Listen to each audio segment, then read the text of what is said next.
समझो रे नर ज्ञानी गगन में आवाज कैसी है रे गगन में आवाज कैसी है कोई समझो रे नर ज्ञानी गगन में आवाज कैसी है रे गगन में आवाज कैसी है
अरे गगन महल दो पक्षी बैठे एक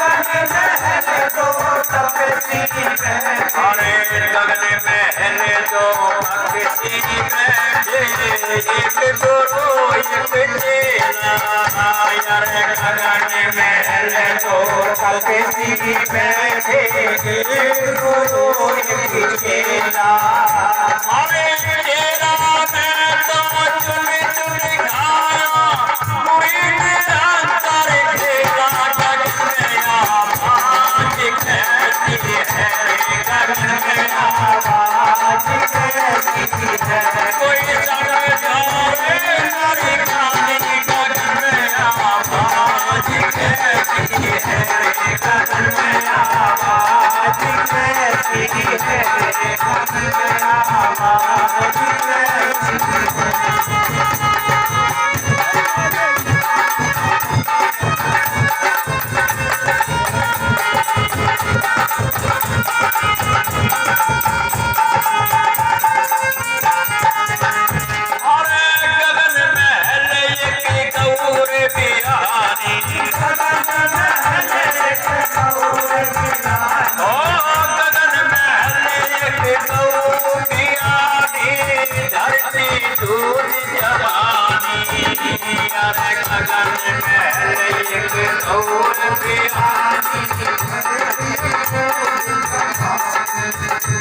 गगन महल में गौर बियानी धरती दूध जमानी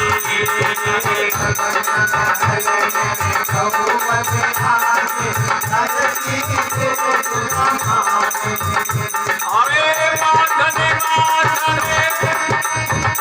अरे माखन माखन सच गुड़ खायो छाछ बजन में धानी गगन में आवाज कैसी है रे गगन में आवाज कैसी है कोई समझो रे नर ज्ञानी गगन में आवाज कैसी है गगन में आवाज कैसी है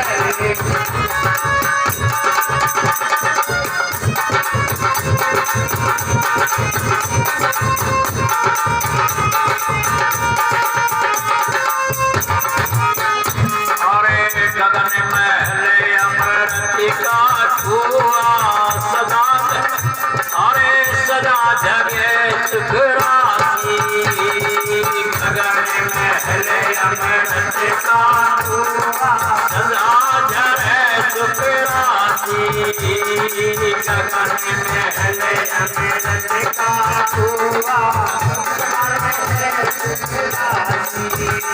अरे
क्योंकि गगन में आवाज आ रही है। आवाज किसकी है? आवाज परमात्मा की है, उस खुदा की है, उस अल्लाह की है। वो सबके पास में आती है। कुदरत की आवाज आती है, कुदरत की आवाज सदा तेरे बुलाने के लिए, इन कानों से नहीं आती है, क्योंकि जो वस्तु इन आंखों से नहीं देखी जाती, इसलिए उसमें आवाज को सुनने के लिए हमें संतों के पास जाना पड़ता है, क्योंकि बिना संतों के उस परमात्मा का हमें ज्ञान नहीं होता। क्योंकि परमात्मा सबके पास होते हुए भी हम उसको दूर देख रहे हैं। इसका कारण क्या है? सबसे पहले हमें संसार के जो कुछ कार्यक्रम है उनको हमें छोड़ना पड़ेगा, क्योंकि मानव सबसे पहले क्या काय से बंधा हुआ है? सबसे पहले ये बंधा हुआ है माया से, और माया कोई और नहीं, माया ये तन है। ये माया तन है। जब इसका जन्म हुआ था, जन्म से पहले इसके पास ये शरीर नहीं था। जब से इसका जन्म हुआ है शरीर का, तब तो अपने को शरीर जानने लगा। जब ये शरीर छोड़कर जाएगा तो पूरी लाश की लाश पड़ी रह जाएगी। पहले कौन था, आज कौन है, फिर कौन रहेगा? कोई इसको पाक नाम बताता है, कोई इसको खुदा का नूर बताता है, कोई इसको सतनाम बताता है, कोई इसको राम बताता है, और स्त्री उसको पति प्राणपति बताती है। बच्चे उसको पिता कोई पिता बताता है, कोई कुछ बताता, अपने अपने रिश्तों से बताते हैं, क्योंकि सबका पिता भी है, सबका भाई भी है, सबका पुत्र भी है, सबका पति भी है, सबका स्वामी है। लेकिन वो सबका स्वामी जो परमात्मा है, जो हमारे पास में, अब उसकी आवाज आ रही राम की, जब तक उसको हम नहीं जानते, जब तक उसको प्राप्त नहीं करते, तब तक इसे निरंतर प्राप्त करने का हमें कोई लाभ नहीं होता है। क्योंकि जीव इस कर्म है, कर्म में बंधा हुआ, ये जीव कर्म से बंध गया है, और एक नहीं सभी कर्म से बंधे हैं। जिससे इसको प्रेम करना था, प्रेम ये परमात्मा तो सबके पास है, लेकिन ये मानव सब में पूजनीय है। मानव ही सब में पूजनीय है, और दूसरे कोई कुत्ता, बिल्ली, गधा, घोड़ी, शेर, सुअर, 2-4 लाख की भैंस हो, कोई पूजनीय नहीं है। मानव पूजनीय क्यों है कि इसको उस खुदा की, उस परमात्मा की जानकारी है, उसका भजन, उसकी भक्ति, उसकी इबादत करने के लिए इसको भेजा गया है।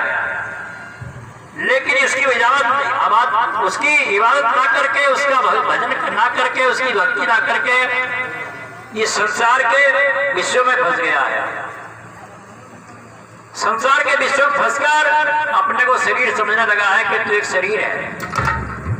मित्रों, आज शरीर से जो अलग है, वो जो परमात्मा इसके पास है, रमा हुआ है, उसके लिए इस कर्म से छुटकारा करके उस लाल को दिखाने के लिए आए हैं, जो लाल इसके पास है।